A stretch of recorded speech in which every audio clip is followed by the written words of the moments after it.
इशारा आहे की तुम्ही जनांगीला वेगळा न्याय देता आणि माझा बहुजन समाज ओबीसी समाज लोकांना तुम्ही वेगळा न्याय का देता?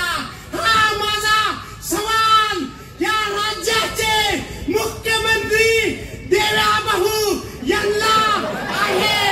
आणि माझा त्यांचा सहकारी अजित दादा यांना आहे की तुम्ही ओबीसीच्या आरक्षणाचा तुम्ही एकही शब्द कुठं मीडिया पुढं बोलला का नाही?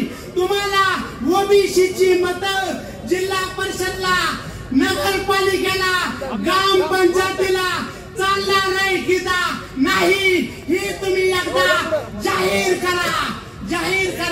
दादा, तुम्ही जर भूमिका साजरी नाही केली तर तुम्हाला येणारा काळ ह्या बारामतीमध्ये तुम्हाला जनता घरी बसवल्याशिवाय राहणार नाही।